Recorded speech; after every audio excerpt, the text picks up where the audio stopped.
Today में आपका स्वागत है। बीती रात केंद्रीय वित्त मंत्रालय द्वारा अफीम नीति घोषित कर दी गई।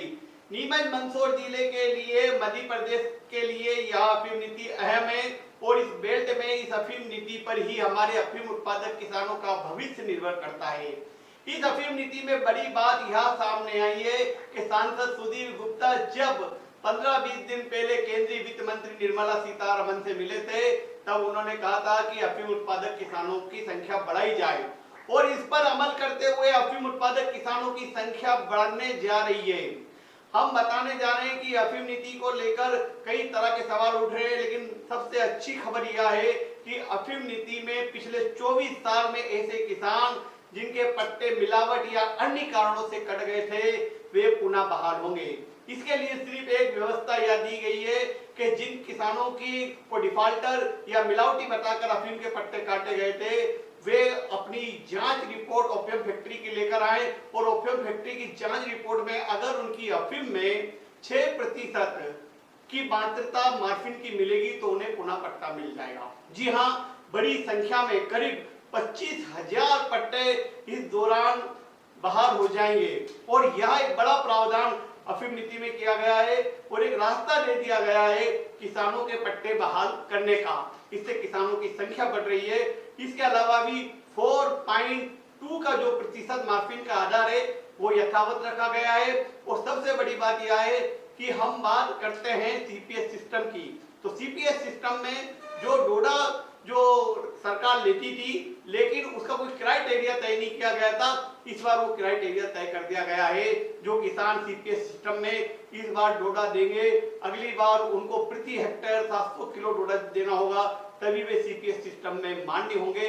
यह भी एक बड़ा बदलाव है। लेकिन सबसे बड़े बदलाव यह है कि करीब 1 लाख से अधिक, करीब 1,15,000 या 20 या 25,000 किसानों की संख्या बढ़ जाएगी और अफीम नीति के कारण किसानों की बल्ले बल्ले होने जा रही है। और इस अफीम नीति में और भी प्रावधान है, देखें हमारी यह खास रिपोर्ट। केंद्रीय वित्त मंत्रालय ने अफीम नीति घोषित करते हुए जहां भाजपा के कद्दावर नेता और सांसद सुधीर गुप्ता के प्रयासों को गौर किया, तो वहीं लोकसभा और विधानसभा चुनाव को देखते हुए ऐसे अफीम उत्पादक किसानों को खुश कर दिया जिनके पट्टे पिछले 24 सालों के दौरान कट गए थे।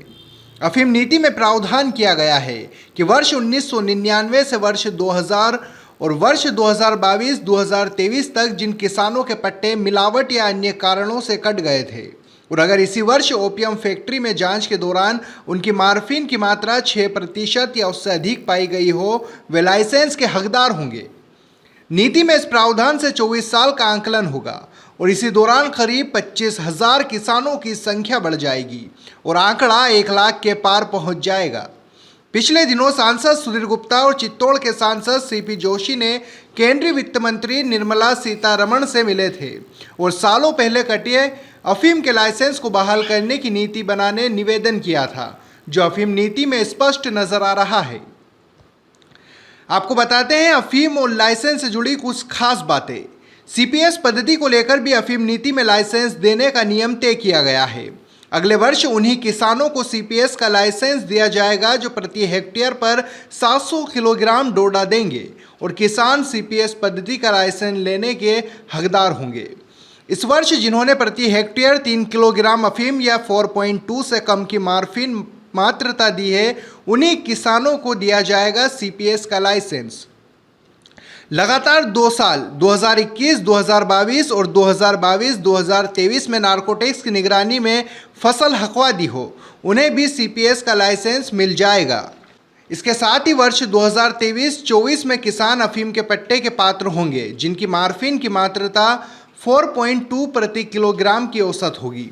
सभी किसानों को 10-10 जारी के पट्टे जारी किए जाएंगे। वे किसान जिन्होंने वर्ष 2022-23 अफीम की खेती की थी, जिनकी अफीम की मात्रता 4.2 से कम नहीं पाई गई है, वे भी पात्र होंगे। वे किसान जिन्होंने वर्ष 2020-21, 2021, 2022 और 2022-2023 में अफीम की जुताई की हो, लेकिन वर्ष 2019-2022 में नहीं की हो, वे भी लाइसेंस के पात्र होंगे। ऐसे किसान जो वर्ष 2022-23 में लाइसेंस के पात्र थे लेकिन कारणवश लाइसेंस नहीं मिला, उन्हें इस वर्ष लाइसेंस दिया जाएगा। ऐसे किसान जो वर्ष 2022-23 में लाइसेंस नहीं मिलने पर अपील में गए और लाइसेंस की अनुमति बाद में दी गई, उन्हें इस वर्ष लाइसेंस दिया जाएगा। किसानों को दूसरे के खेत में अफीम पैदावार करने की भी अनुमति दी जाएगी। ऐसे किसान जिन्होंने वर्ष 1998-99 से लेकर वर्ष 2022 तक लाइसेंस निरस्त कर दिया, उन्हें फिर लाइसेंस दिया जाएगा, लेकिन 3 वर्ष की अवधि में मार्फिन की औसत 100% या उसके समतुल्य होना चाहिए।